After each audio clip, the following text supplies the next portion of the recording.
Good morning, good morning, good morning, and welcome to the Friday edition of the Premier League Zone, proudly brought to you by 1xBet. My name is Anthony Ajilu, and this is your number one family radio station, Inspiration 92.3 FM. Yes, it's a Friday. We're looking ahead to all the action coming up this weekend. There are a few big matches to look forward to. There's Tottenham taking on Newcastle. Tottenham just couldn't build on that win against City. They were beaten yesterday. We're talking about that as well. And of course, there's Chelsea. Can they rebound against Everton? Time will tell, like we always see. Manchester United as well, also in action. But Liverpool will be the ones to kick off the festivities this weekend. They travel to Selhurst Park to take on Crystal Palace. All of this will form part of the conversation for today, and of course we also have our Friday regulars. We have our expert picks, we have our possible upset, we have our too good to lose as well. So all these things are what we'll be talking about on the show today. I would not be doing it alone. Boy Bruno is here, Triple O is here as well. Let's start with Triple O. Triple O, how are you doing? How are you feeling? Have you recovered? Are you feeling good? Is everything okay with you? You asked me, I'm doing well. I'm fine. I'm doing very well. As a Chelsea fan, I've written the season off. So in December, yeah, there's nothing done before. Maybe last season I wrote Chelsea off after that game against Brighton, which they lost by 4-1. It was not in December. Immediately after that game, I said it. It was even before December. It was before December. I think that game was in November or so. I said it that this Graham Potter and Chelsea, it is the end. There's nothing that will come out of that season, and it has ended. And this season, the only good thing that can happen for Chelsea this season, no matter what, is maybe, just maybe, in the cup competitions. But when it comes to the league, but they haven't written off the season too. No, written off. I like the humbling.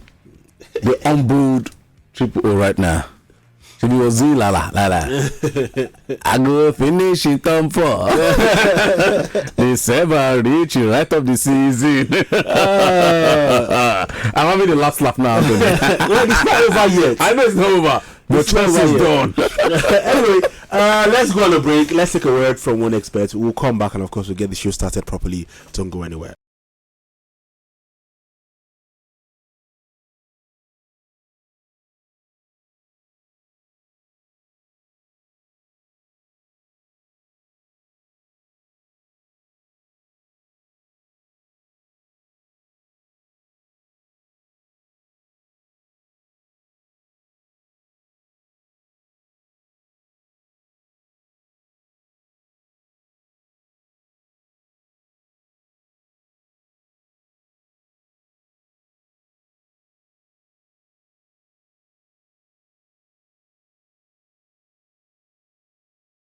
Alright, welcome back to the show. Let's journey back to last night for a bit. Let's talk about the two matches we saw yesterday. Before we do that though, let's remind you that you can call us on 0700 923 923 923 0700 923 923 923. You can also send us messages on WhatsApp at 081 73136193 081 73136193. We're also live on Facebook at Inspiration FM 92.3. Just leave your comments under the live feed. We'll read them on the show as we always do. Right. Bet him now. Wow.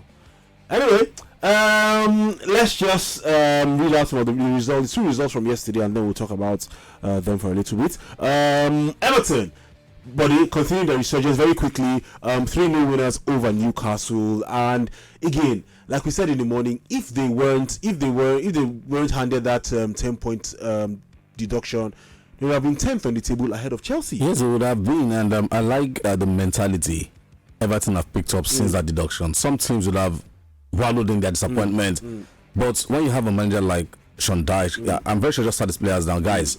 It's happened. Now let's prove to these guys that we can get the job done despite whatever we're going through at this point in time. So for Everton, good performance yesterday. They pressed the hell out of Newcastle, and it was part of the press that actually made the trip, make two crazy mistakes that led to two of the goals as well. So for Everton, I'm really proud of what they're doing at the moment, what I want to see them do going forward as well. It looks like it's going to be a very, very interesting season, Anthony. Definitely. We'll see how it goes. And Triple very quickly, for Spurs, though, again, they just cannot seem to buy any kind of momentum. You would think that draw, the way they got that draw against City would have propelled them or fired them to something decent yesterday. It wasn't to be. They were beaten. After scoring first, by the way, they were beaten by West Ham United 2-1. Yes, they were beaten by West Ham United by 2-1 after taking the lead in that one. Romero actually came back from his suspension and he got the goal for them. But there's something with this Tottenham Hotspur side that when they score, they didn't know how to protect their lead since they got hit with series of injuries. Yes, Romero played, but they still miss Van der Ven, who is still out injured. And you look at this Tottenham Hotspur team, the style of play is something that the manager needs to wake up to change. Just not change it entirely, but tweak it a little to suit the materials on ground. The players on ground now cannot effectively play out the attacking the high pressing super attacking football of 𝐒𝐨𝐧𝐧𝐞𝐿, but he wants to stick with that without having the necessary materials, and that is why it is costing him. So far they've taken the lead in 5 consecutive games and they are without a win in those 5 consecutive games. 4 losses and 1 draw. That is not a way to compete. All right, we'll see how it goes for Spurs. They really need to bounce back though, but they take on Newcastle. 2 teams not been at their best lately. But Newcastle, only yesterday was the day they lost, but they have. Guess what, Anthony? Tottenham will score first. Newcastle will win. All right. Did you enjoy this video? Hit the subscribe button for more. Leave a comment and like. Thank you.